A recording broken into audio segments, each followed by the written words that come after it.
while I don't have like a specific to this bit, I could probably go into why the theme is what it is. All right. Because I think I had hinted before that this month was going to be what I thought at the time was a very uncontroversial theme of Water Month. That could mean anything. We were going to do Shape of Water, which probably wouldn't have been affected at all.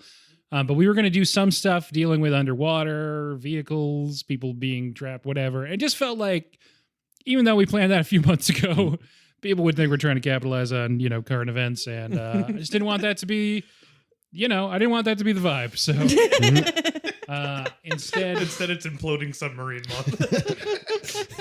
Oh, yeah, U571. Yeah, I was like, okay. Preparing for Titanic 2. Maybe people will be fine by October, so we can do Hunt for Red October. I don't know.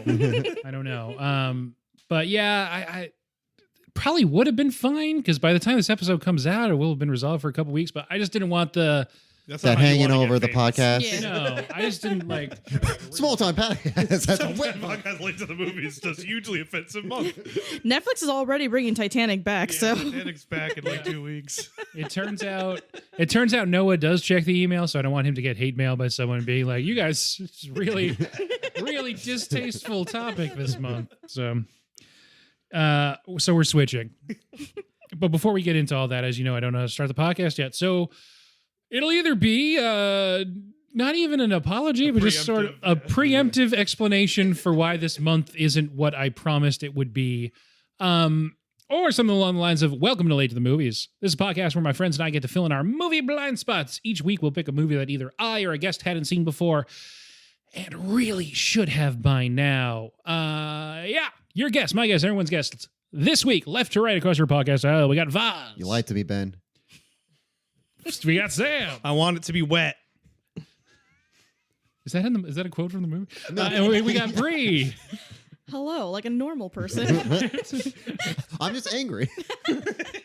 We were having a real fun time being like, all your wettest favorites this month. It's going to be soaked. I forgot. I was going to watch Nymphomania, Volume 1. I thought that was a quote from I didn't know that was a quote from the movie. I thought he was just saying he was mad that you lied to him that it was going to be wet month.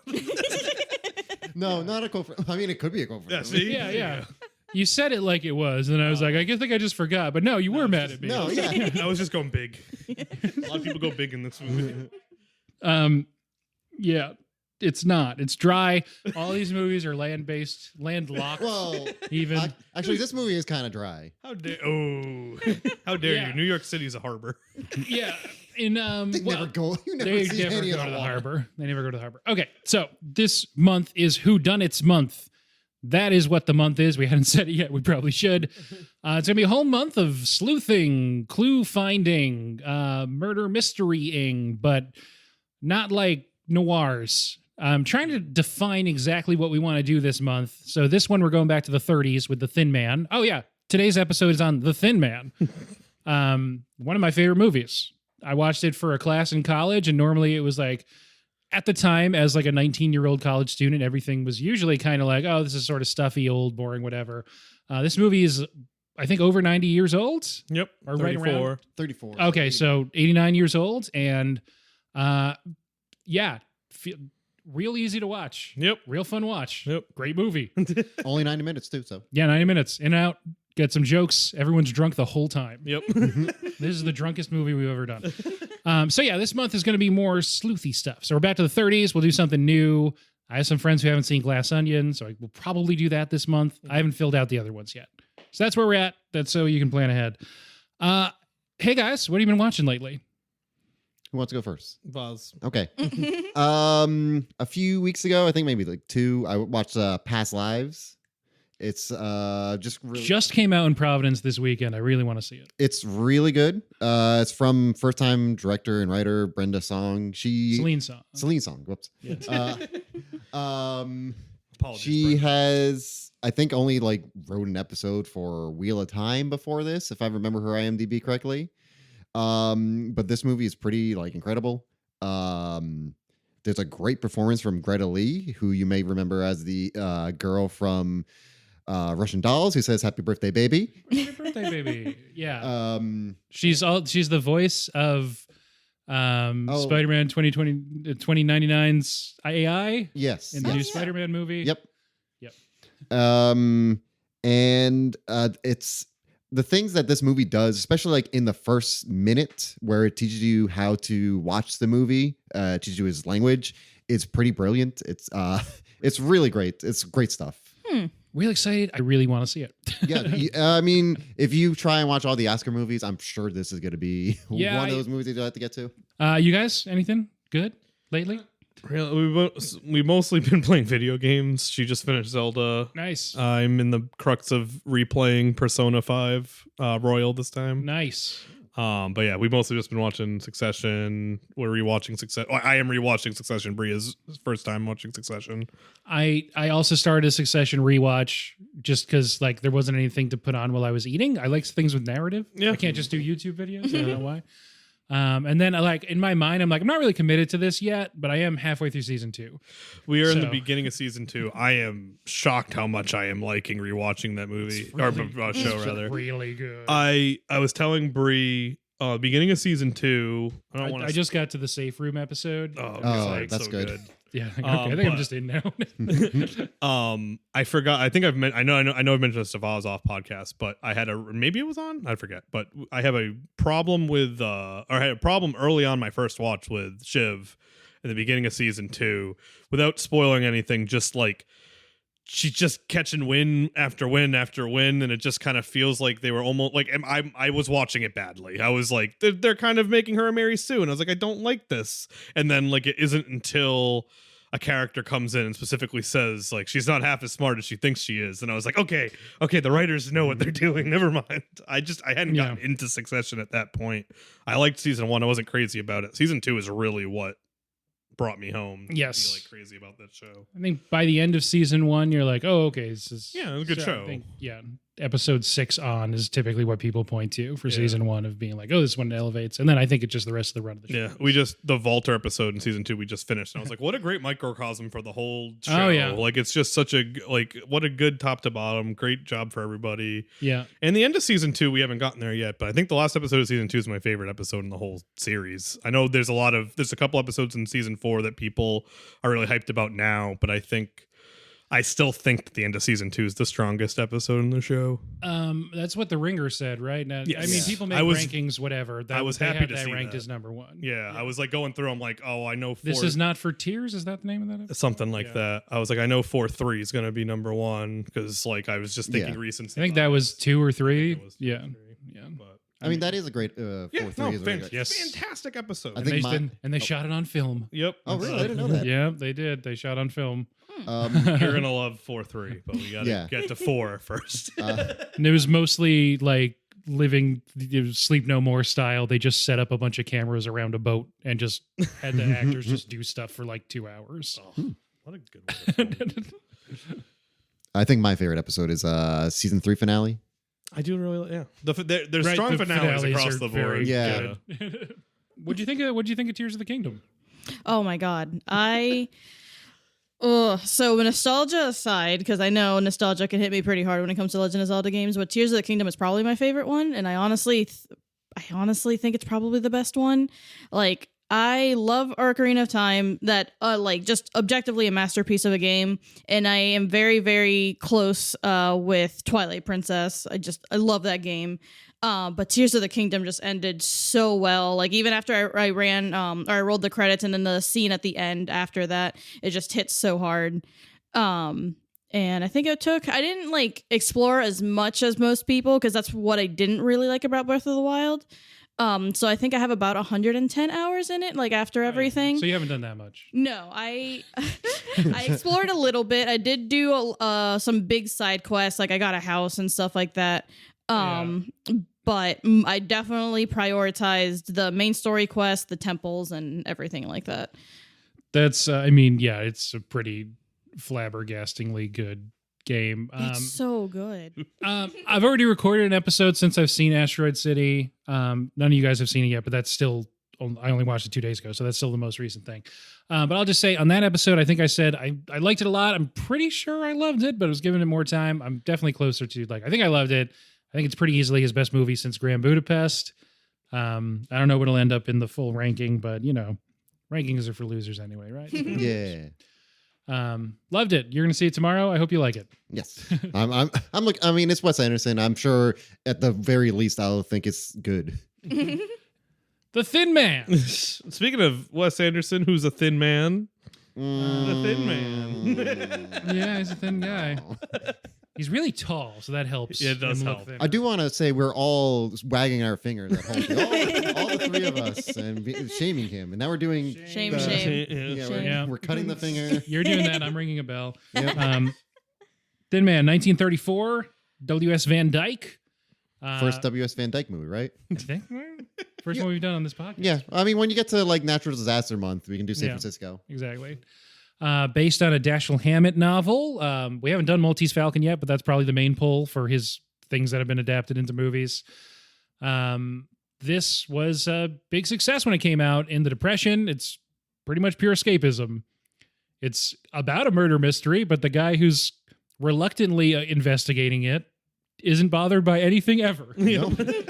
And he's also rich. And Well, everyone's his wife's rich. everyone, at least for standards of the time, is like super hot and super well dressed and just drunk all the time. Yep. It's good stuff. Besides the crying man, but we'll get to him later.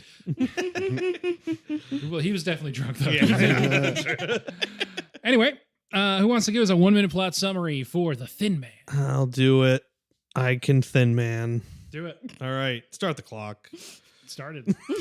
So there's Nick and Nora's not Infinite playlist because that hasn't come out yet. Are together in New York, and they're from San Francisco, and they're there. And there's a guy who wants the savings bonds back from his secretary, but he doesn't get them, and then he disappears. And then his daughter's like, "Oh, help us, Nick and Nora, you're my only hope." And Nick's like, "Oh, I gotta not solve this crime." Wink. And then a bunch of people get introduced. 2 other people die. There's a lot of newspaper spinning, and they get to a bunch of different clues that come in while slapstick comedy happens, and then it all comes down to the lawyer at the beginning that was barely involved in the entire plot was the guy who did it, and a lot of people get married and or divorced, and a dog covers his eyes. That's the Thin Man.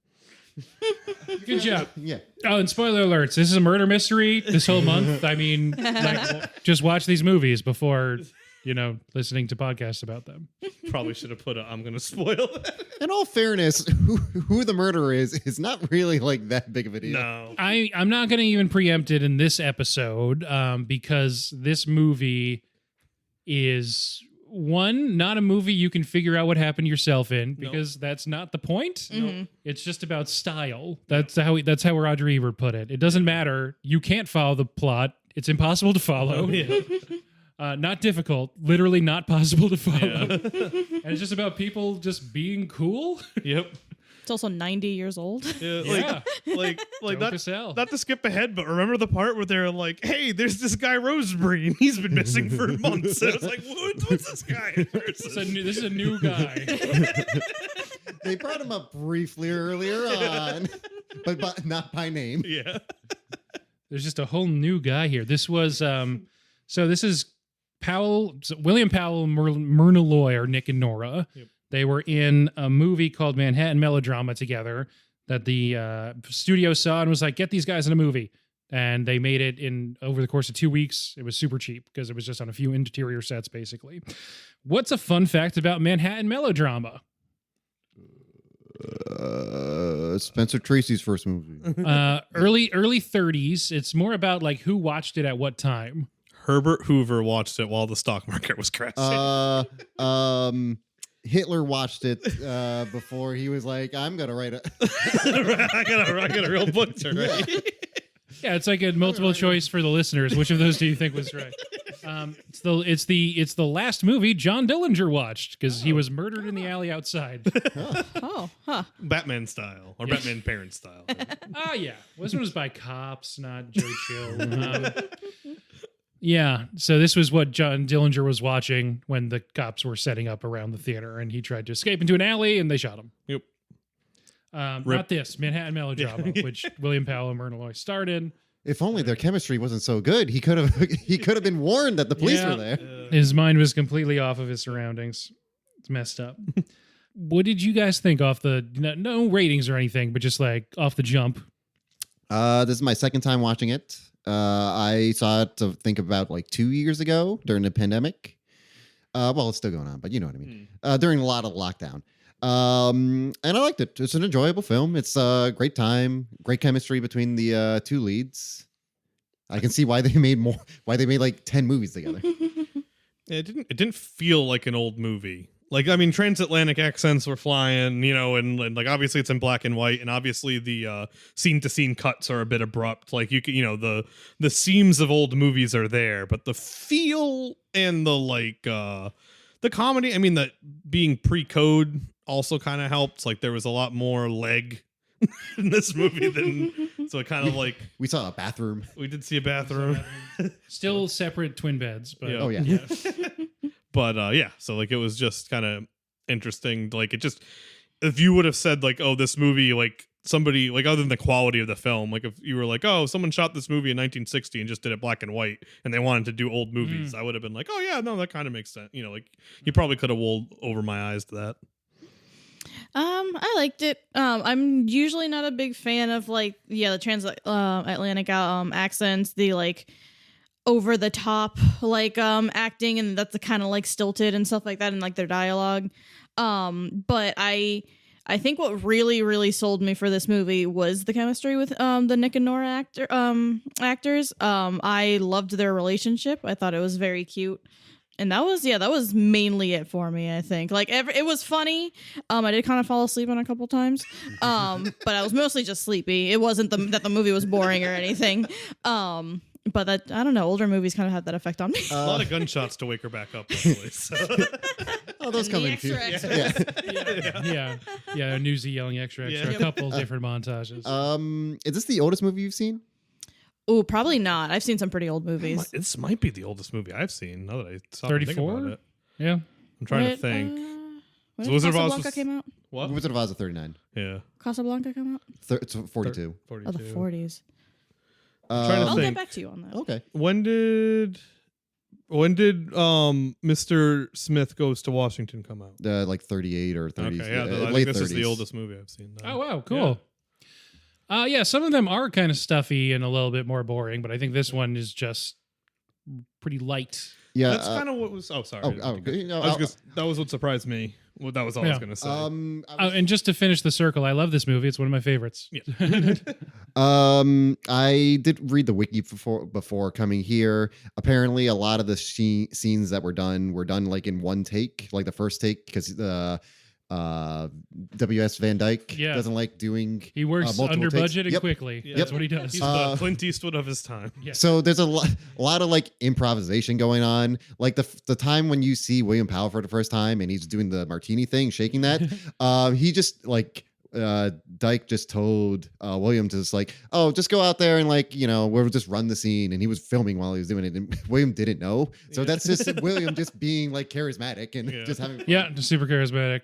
He's he gets like a hero's entrance teaching professional bartenders how to mix drinks. The beginning kind of plays like a prologue the first, 10-ish minutes. Yep. Yeah. Where it looks like a combo episode. Yeah. You're essentially introduced to the guy who's eventually going to be the main suspect in a string of murders.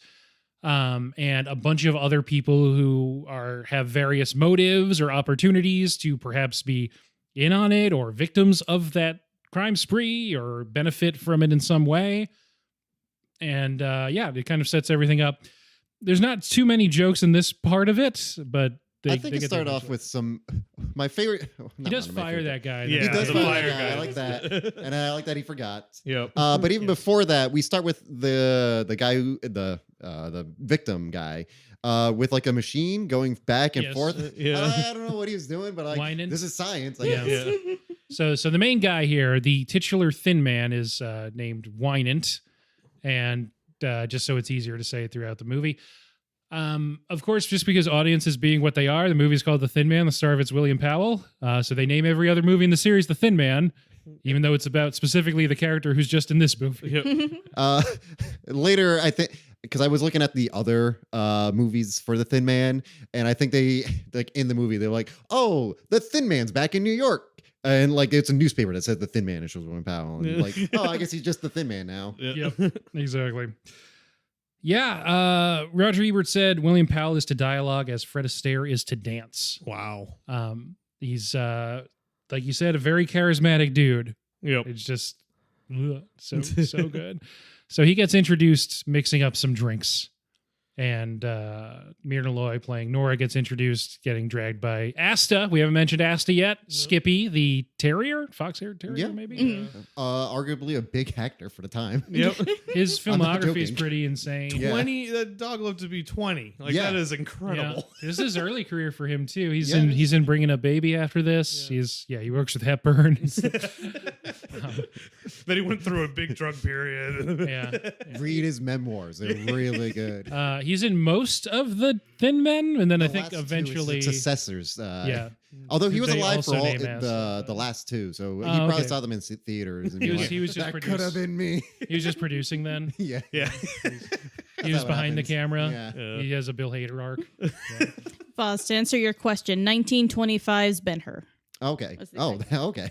I've seen like a bunch of like movies that are old but they were like less than 20 minutes. Like short length, films. Yeah, like I've seen movies. They Go to the Moon. Yeah, A Trip to the Moon. Yeah. I think I saw the original Ben-Hur too. That was only 15 minutes, stuff like that. But like for full length movies that are old, I think the 25 Ben-Hur. I'm not trying to go all the way back to that. I've watched City Lights by Charlie Chaplin. Okay, I that's forgot in the 20s, about that. Yeah. And I think maybe we talked about it. Pretty much every Buster Keaton directed movie is just on YouTube. Yeah. I still haven't watched those, but I should. Sherlock Jr. is 80-ish minutes and super fucking good. I've heard great things. I haven't seen it yet. It might be 90 something minutes, but it's super good. And it's another thing that like doesn't play old at all, except for the fact that there's not dialogue that you can hear. So yeah. And they're here at some high society thing. It's Christmas Eve. Yep. In the prologue, it's established that the daughter of Whodunit is getting married in a few months. I appreciate there's no title card or anything. They're just like, now it's Christmas Eve. And he said he'd be back by Christmas. Yep. So it's been like a few months. Yep. That daughter runs into Nick at the bar and says, I haven't heard from my dad in a while. And that basically sets off the plot. Because he had done a case for Whodunit. Yes. Known to each other. You get the impression that you're like coming in well after, not necessarily like the heyday of this guy, but like he has a history with almost everyone in this movie. Yep. Yeah. Like literally the bookkeeper later on, like walks like, hey, what are you doing here? Right. Yeah. Yeah. Just another guy he sent up the river. Yep. So yeah, Nick is retired now, but was a big time detective. But retired when he married an extremely rich lady whose dad gave her a railroad and some other things that he takes care of. I believe they later say that he went away to San Francisco for 4 years while he was getting married and he was becoming a gentleman.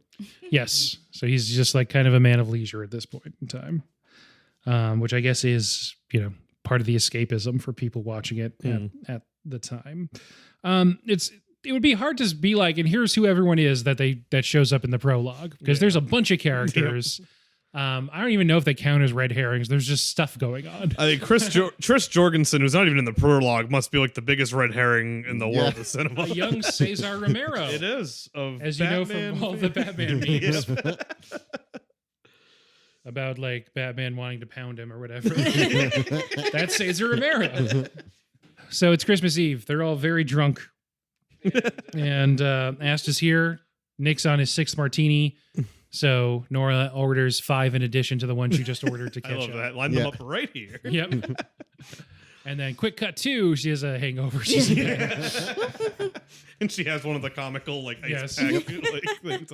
Yeah, that's like tied to her head. Yep. She don't see anymore. You saw him in Looney Tunes all the time because, of course, as we know, Looney Tunes is just parodying old cinema anyway.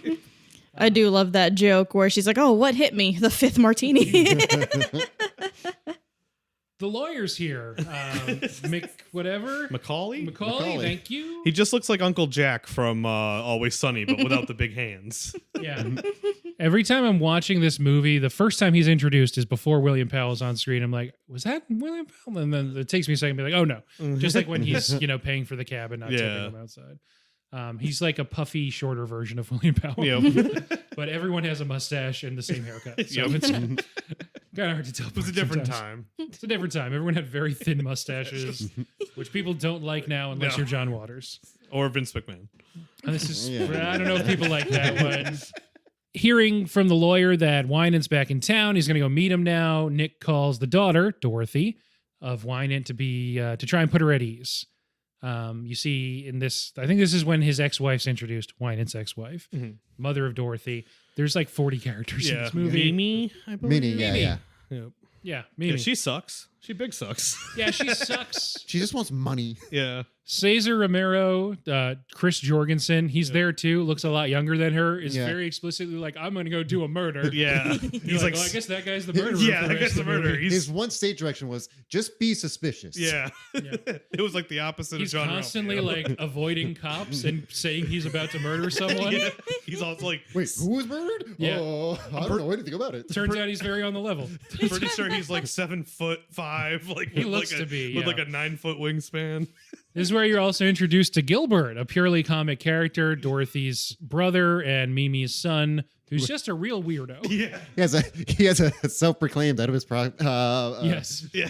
Yes. I really like the dialogue with that where he was like, oh, I think you have an Oedipus like problem because our complex. It all comes down to wanting to, and then she's just like, shut up, like, and leaves like before he Yeah. can actually say what an Oedipus complex is. Yep, they still needed to release the movie Yep. in the 1930s. So I loved his great big book of everything that he just had Yeah. Yes. with him at all times. and it looks like the Necronomicon. It's like Yeah. weirdly patchy. He's made of constantly human trying. skin. Yeah. Yeah, exactly. I really like when he asked to see the body, and they're like, "Oh, you just wait here. We'll bring it up to you." And just leaves. I think he believed it too. Yeah. Gilbert's just on his own thing, you know. Yep. But we stand a neurodivergent king.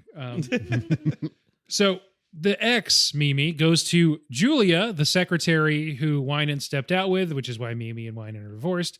She goes over to her apartment to try and track down, oh, of course, this is where like the money is or whatever. And Julia's been killed. We see an unnamed guy who we later learn is named Nunheim, but we don't know that for a while. He kind of skulks out the back. Yeah, he was just Scarface in my head for like. Yeah, that was the got a big first scar half on of his the movie. face. Yeah, so Julia's dead, and that's what's up. Word spreads of Julia's murder, and now the police are involved. There's a guy named Gil who's like the lieutenant or whatever. Yep. And this is all like, oh, the ex took a bracelet. There's a lot of like melodrama coming on at the Wynant's house because like she thinks she has evidence that her ex-husband did it, but wanted to hide that from the cops. Yep. Listing all of this really quickly just to say, and then it's at a Christmas party at Nick and Nora's house. Yeah, back to Nick and Nora. And nothing is a problem, and yeah. no one is worried about this. And well, until the people that are worried about it start showing up at the party. Yes, and then Nick is just annoyed because people are stopping him from drinking. And they're pulling guns on him. Yeah. Everyone's pulling guns on him constantly. There's the good bit where this is later in the party, but she asks him if that's her drink or his drink, and he drinks it and then says it's your drink. Oh, it's a rye, right? Yeah. Yeah. Yeah, it's yours. Yeah, that's yours. Yes, he's constantly doing bits or stuff with his Yep. hands. Yep. You can be like, oh, this is, he's just doing what I forget who would later use for that pirate in Pirates of the Caribbean, whatever that actor Johnny was. Depp. Yeah. No, I don't think that's a person. Oh, Yeah, whoever that was, I Yeah. see if they kind of just stole this. I can see that. Like, how do you do drunk in a movie that kids are going to see? You do this. So a guy walks by him and he kind of like helps him get along by like almost dancing with him. And I think his line is, "This hand's gay." Yeah, right. Yep. He sings a song about being gay before that, and Yep. then I guess that's a callback, and you're using entendre. Yeah. Who knows? I really liked the beginning of the party when he's like, it's kind of almost, I don't remember. I don't think it's an actual tracking shot, but like they kind of just follow him as he talks to Yeah. everybody in his party and has like little bits with him, Yep. like you said. Just doing host stuff. Yeah, I love when he walks by there's a guy just sitting down crying, and he goes like, "Oh, like, how are you doing?" or whatever. And he just goes, "Swell." Yeah. And just moves on. That's the crying guy. Yep. We all know the crying guy. Yeah. Yeah. He's here to cry and call long distance. Eventually, Nora just phones the front desk. Like, you don't have to announce anyone. Just send them up and Yeah. send sandwiches. Yep. Who cares? These are all Nick's friends. Who cares? Because Nick knows everyone. And eventually, more and more people that Nick knows shows up at this party. Someone that he sent to prison once shows up at the party. And then I think it's Dorothy first, the daughter, who comes by and is like, kind of pulls a gun out on Nick. He immediately grabs it. She's like, "You're hurting me." Well, you pulled a gun on me. Yeah. And she's like, "I did it." And he's like, "No, you obviously didn't do it." I did like the how many times you shoot him? Like 4. What happened? It fell backwards. It's like none of those things happened. Yeah, it's all incorrect. Who are you going for? Why'd you give me this gun? Where'd you get this gun? I bought it at a pawn shop. Yeah. The whole Christmas party scene is just like a symphony of comedy. It's so good. When he's talking to Nora, Nora hugs him, and then his wife comes in, and she just gives a frowny face, like, Nora's his wife. Dorothy's the young girl. Yes. Come on. Whoops. I do really like But Nora's they faces. do look fairly similar if they're not in the same scene. I like all the Nora faces. She hits All the her nose points. scrunching. Yeah. Yeah. She's very good at nose scrunching. Yeah. Well, she's got sent to Grant's tomb. It's later. Ugh, what a good bit. It's a great bit.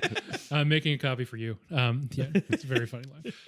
So this Christmas party's going on for a while, and it's getting later in the night, and everyone is smashed. Other Whodunit/Jorgensens are showing up at the party. He's putting them in different rooms. Yep. People keep walking in and go like, "Oh, excuse me." There's Just two like, reporters there that are desperate to try to figure out what's going on. Yes, because it's free. Anyone who comes in can go up. Yep. She said so. Eventually, they storm out. The reporters are on their ass, and then it's just like a big montage of everyone being super drunk at the party and kind of singing "Oh Tannenbaum," I think. Yeah. But That must have very been sloppy. That must have been great direction to just be like if they weren't drunk, just like start popping the balloon, just start doing stuff. Just doing stuff. This guy's a professional boxer. Have him punch somebody. There's also the great bit with Gilbert at this party where the reporters are asking him like, and he's like, "Oh well, it's very clear. It's you see, my father was a sexagenarian." Yeah, and they're like, "Oh, he was." He's like, "Well, we can't print that in the paper." He's like, "Well, just say he was 60." Is that what that means? He's like, "Yes, of course." Funny stuff. So yeah, that guy keeps trying to call his mom. Yep. The reporters hang up on him. Like, but I do love the beginning of that. He's like, "I want to call my mom" or something. He's like, "Why don't you?" He's like, "I don't have any nickels." Which, number one, funny that a nickel could do anything for you back then. Yeah. And then he's like, "I'll just use the phone." Like, "I don't care." And then he immediately goes, "I want long distance on the phone." San Francisco. And you could see Nick turn around and be like, "This piece of shit." Yeah. And then he's trying to talk to his mom, and the reporters rip the phone out of his hand. "You don't need to call your mom. This is important. We can call this in." As Asta, the dog, repeatedly looks disappointed and judgmental at the partygoers, Nora tells Nick that she loves him because he knows such lovely people. Yep. Now they're in separate twin beds. Because they don't have sex. Well, at the end, well, that was a different stage of their relationship. that's why the dog had to cover his eyes. Yeah, it's very funny. Nora's still trying to convince Nick to take the case because she's worried about that girl. And Nick still doesn't want to. The kind of beefy dude shows up again. Joe Mancini. Morelli. Or something like that. Yeah, Joe Morelli. He sounds like a Joe Mancini. Just a generic Italian kind of guy. Yeah. So Joe Morelli comes in. It seems to be like 3 a.m. or something. But Nora just lets him in. Yep. He walks into the bedroom, has a gun pulled. And she just is like fluffing up the bed and stuff. Yeah, and he's like, "I didn't do it." He's like, "I'm not part of this. That's fine." They're going to set me up to be the fall guy. Oh, okay. Yeah. Could you at least put the gun away? My wife's fine with it, but I'm super scared. Yeah. Yeah. And he's like, "Yeah, this guy said that how is that guy?" He's like, "He's good. He'd like to see you, but you got to tell him it wasn't me. Like, I'm not on this case." And then, of course, the best way to get anyone out of the line of fire is to punch them super hard right in the face. Knock him out. Throw a pillow at your accuser, but punch your wife in the face. Get her out of the line of fire. Yeah, get her out of the line of fire. That was a weird one. Yeah. And then they kind of do this is like the only action in the movie. They kind of like hold the gun at the same time. The cops are already there because they were staking out his apartment, as they later say, because it's become something of a meeting place for the Jorgensens. And he nurses his wife back to health with booze. And in all fairness, he does get shot, and where he got shot would have just hit Nora. Yeah, I guess. Yes, but like, could have 'cause he's shot not her. wrong. No, he could've- Look, There are he other doesn't, like, ways. sock her right in the face. She lost consciousness. Yeah, he turns around and he winds up. He could have just pushed her. He could have just jabbed her. He gave her like a huge right hug. And she's on the floor for at least a minute, so she has a concussion. Yeah, she for sure has Yeah, a 100%. But it's also the 30s, so concussions weren't real back then. Yeah. Yeah. I was just getting your bell rung. Yeah. So, yeah, just he- get a full bottle of bourbon and just Yeah. put it down her throat. She'll wake up. Just Triple H that all over your face. Yes. There's a great line in the morning when they're reading the morning papers and he's absentmindedly shooting a BB gun inside the house. Improvised too. Uh, Apparently, William Powell just found the BB gun on set. it's so funny. Nora's just like giving him just a sort of exasperated look the whole time. It's great. He says, I was shot 2 times in the Tribune. She says, I heard you were shot 5 times in the tabloids. Says he didn't get anywhere near my tabloids. It's a great joke. He eventually decides to take the case just because he's annoyed because people keep bothering him about it. So he's like, fine, I'm going to solve this just so people leave me alone. And he does. Out on the street, he runs into Gil the cop, who's like, oh, you thought you could get away without telling me what... And he's like, no, I was just going for a walk or whatever. And this is when they're like, let's get in this cab. Nora's like, well, I'm going with you. He puts her in the cab first, tells her to go to Grant's too. Yep. They go over to Nunheim's. This is the guy with the scar on his face. Yep. They're grilling him. Some random blonde lady throws a pot at him. That woman was acting very big that day. She came in and they just told her, be the most angry woman you can ever be in your life. Oh, good. I'm already doing that in like 5 other movies. I don't like crooks. And if I did, I don't like crooks who are stool pigeons. And if I did, I still wouldn't like you. Yeah. She runs out. Nunheim runs off with a very like Looney Tunes level look over there kind of ploy. Yep. He goes through the other door. He's like, oh, let me just grab something. I'll show you what happened. Nick immediately starts dialing a phone. He's like, oh, I'm going to call someone to tell him because he just went out the escape. Yeah. And the next scene, Nunheim opens a door and is immediately murdered. Well, he calls. I would just like to break Oh, this that's down. true, He yes. calls That's the not the next so good. he calls the murderer and says, "Hey, murderer, I would like $5,000 more dollars, which is probably like $2 million in today's money. It's definitely not, but it's like a lot." Well, 50,000 was $1 million. I 50. think Yeah, we looked it up because Yeah. he asked for 50,000 in the beginning. 50,000 was $1 million. So like, yeah, if we're doing those 100, he wants 100,000 more dollars. 1,000 was like $22,000. Yeah, so I don't know, but like, yeah, he wants like 6 figures to not get murdered or like to not give away the murderer, and then you can't air it. But on the other side, the murderer is like, oh, okay, I'll get you the money. Just come alone to this vacant lot and make sure nobody sees you. And he's like, okay. Yeah. It looked like he was on like a busy street. It Like, did, but he was like opening. he opened up the front door and he's like 3 shots. You're Yep. dead. And that's it for Nunheim. Current call. Back at the Jorgensen / Winans, Mimi says she'll tell Nick who did it. This is after Nora calls to say that Jorgensen's run off. So the cops go over there. Mimi says, I'll tell you who did it. She shows him the bracelet. Extra, extra. There's a montage of newspaper headlines. Winan kills 2 or whatever. Yeah, and Guild's like, well, I guess I'll be collecting the bet money because Nick was like, I'll bet you $100 that he's not the killer. And Guild's like, well, we got this sewed up.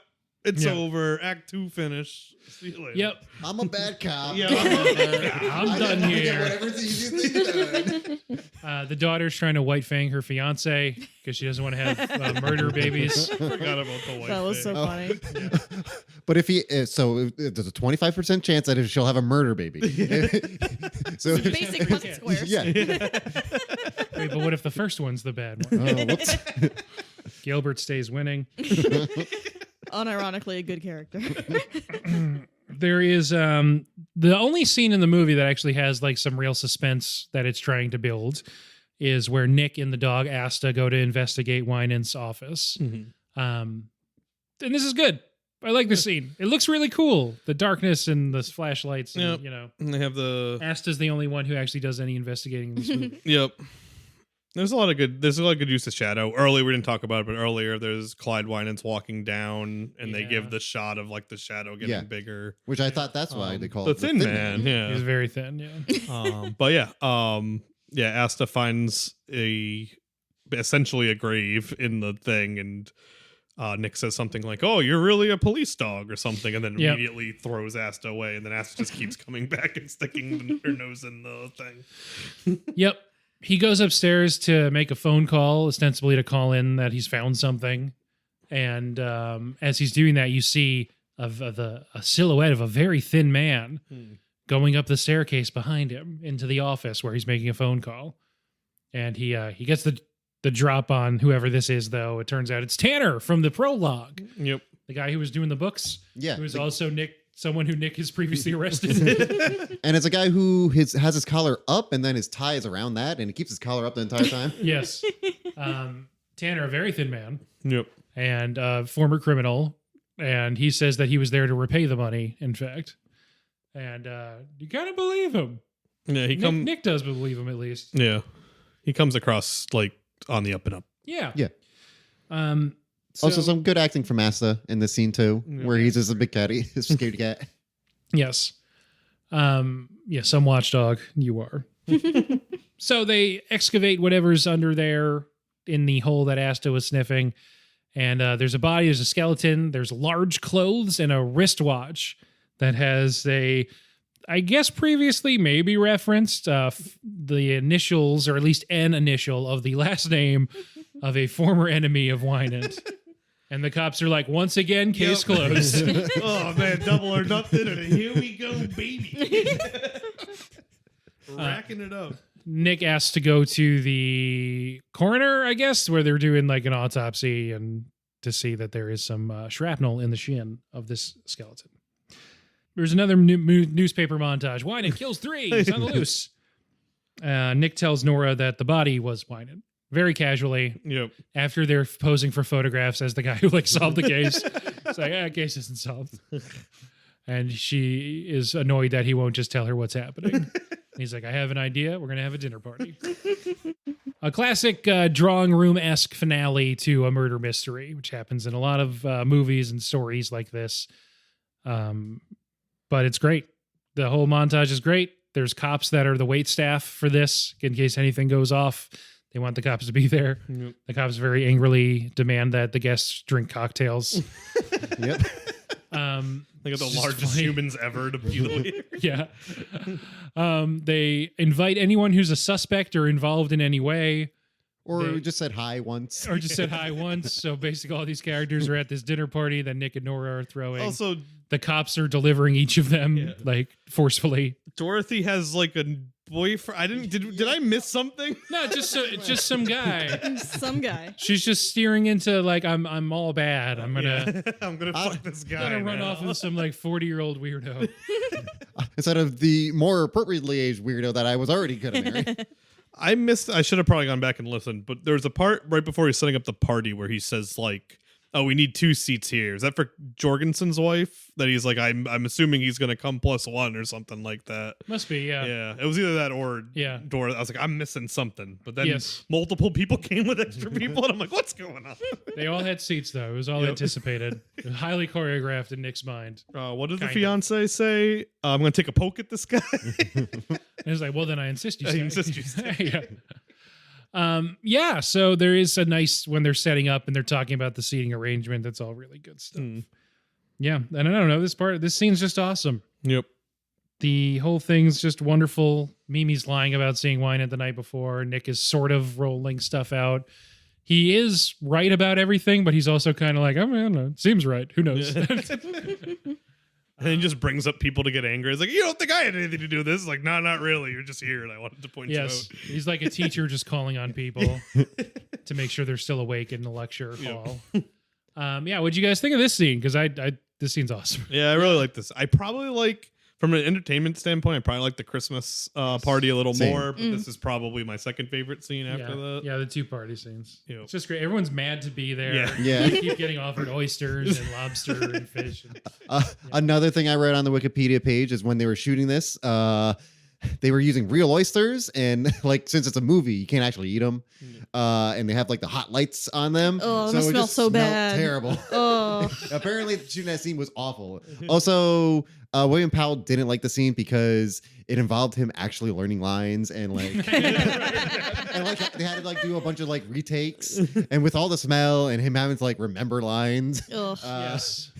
To a plot that he himself like did not understand. It's impossible to guess the outcome Yes. of this. It turns out it's the lawyer who did all this stuff. Who Nick, you realize afterwards, strategically sat on his left side so he could give him Nora style right hook. Yep. It's like the first thing he says, like Macaulay sits here. Yes. And then Yep. Yeah, and that pretty much ties up the end of that. Dorothy realizes she's not destined to have murder babies. I do like the moment where the actual fiance does take a poke at that and then they rando. carry him. 4 people carry Yes. him away limb by limb. Yeah, and Nora's like, you should sit here now. You punch that guy. That's all. Yeah. We all wanted you to punch. Yes, that guy. and now you can sit here in your rightful place next to your fiance. I also like when they're talking to. Well, it's like right at the crux. Like they literally like they show the. Probably like the second most stressful or like intense scene in the movie of like. You see the gun being pulled under the table. You don't know by who, but like the murderer's making his move, and but like Nick is just like kind of interrogating Mimi, being like going over like Chris Jorgensen was never married to you. You're getting the inheritance. Like you are covering up like for nobody. Yes. You are going to get a bunch of money if you just tell me right now who it is. Is like kind of like a nice thing. You can see the gears turning in her head. Like oh shit, my money. Like I can give him. Yes. Like I thought that was a nice for a plot that is incomprehensible at times. It was like kind of a nice like way to deliver the ending on a way that felt good instead of just like and it's this guy because of course who cares, he's been here the whole time. Yeah, But we all hate lawyers. I guess we is all what it comes down to. They're on a really cozy, fun time on a train. They're hanging out with the younger, perhaps at this point married. They were supposed to be married by now. I think that is around New Year's is that party. Mhm. And they're like clearly like, you guys should get out of here. Nick's not getting it. Yeah, and Nick is just not getting it. He's talking about time zones. The train, but then they eventually go into the different rooms. He's like, "I'll leave Asta down here," and he's like, "Nope," throws Asta. in a very worrisome throw. Like I saw that and I was like, God, I hope that was only one take because that was not as that was It was probably one take. oh that was even 90 years later. That dog, knowing that dog had already like lived, I was like, oh boy, I wouldn't have thrown that dog like that. Yeah, it was onto a bed at least. Yeah, but it was up.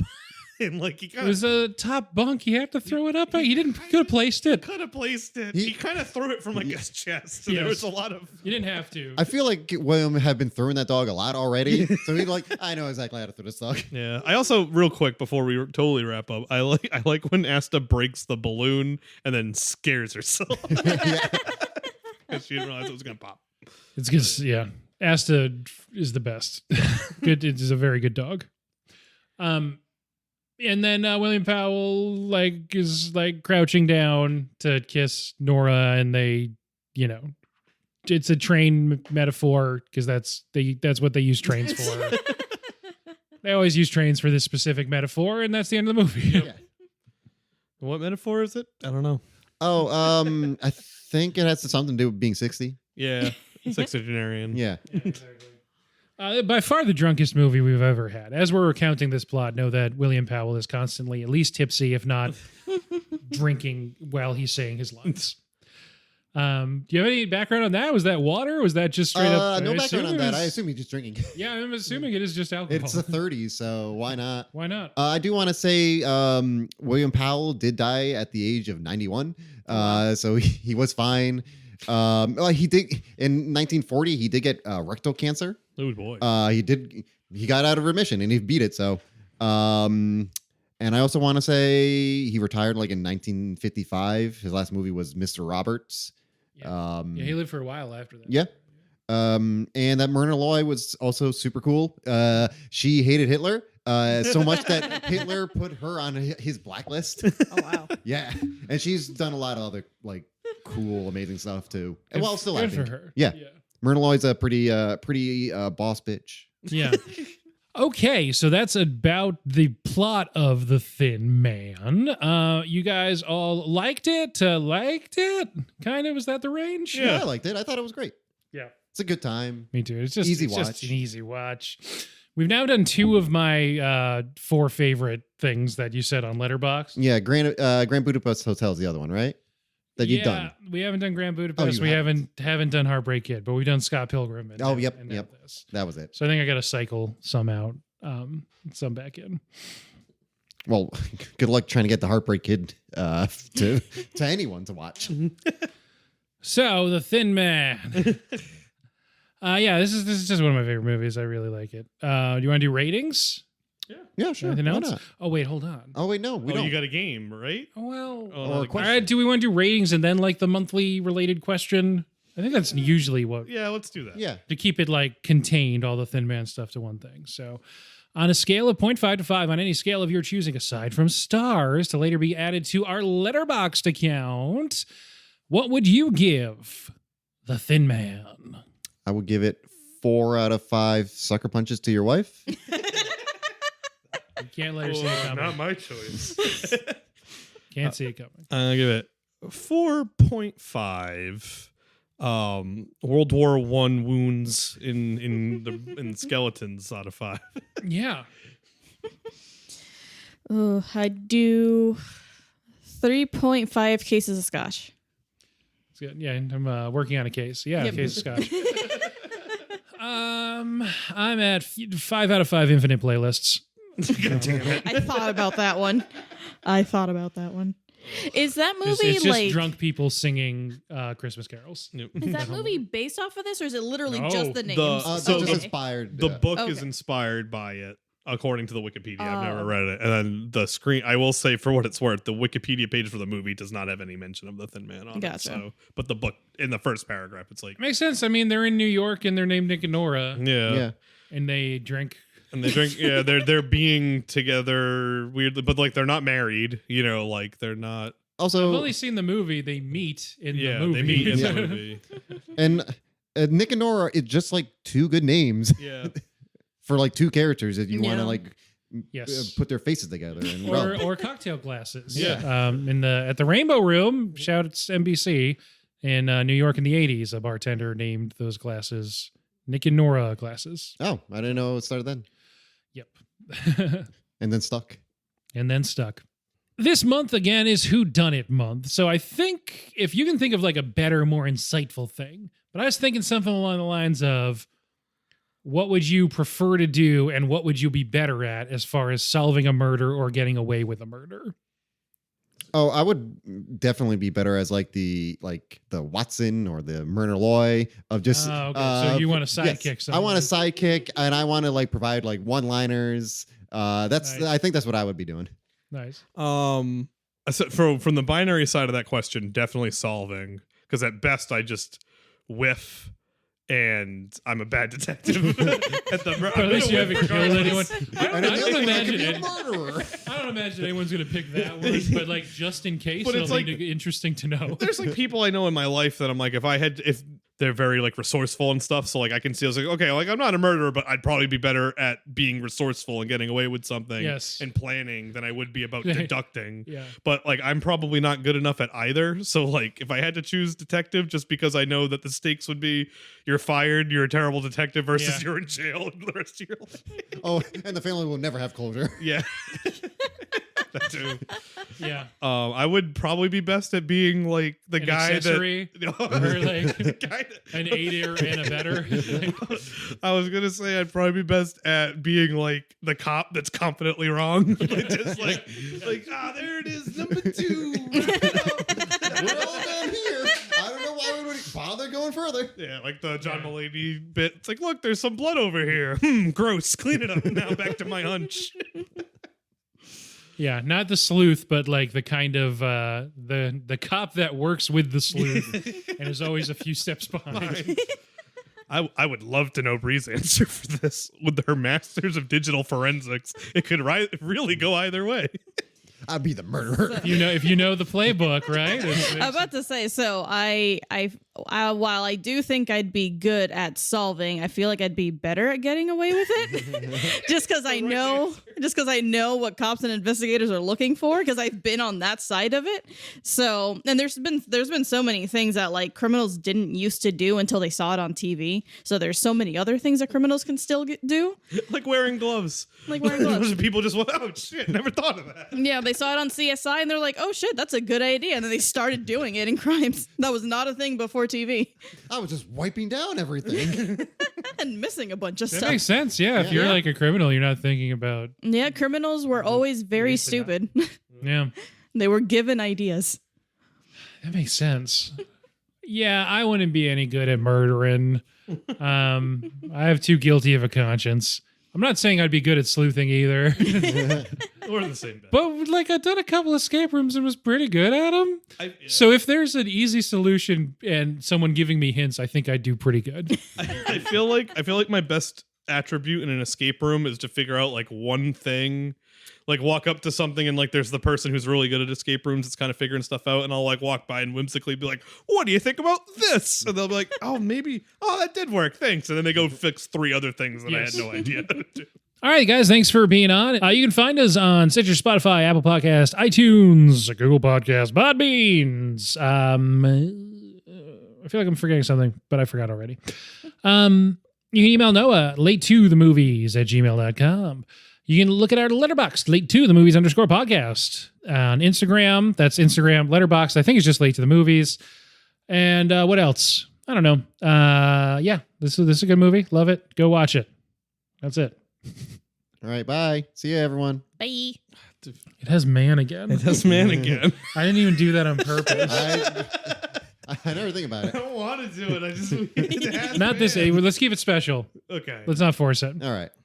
Do you want to do like a different song instead? Like, keep on rocking with the Thin Man. There's colors on the streets. Red, white, and thin. Yeah, that's There it. you go.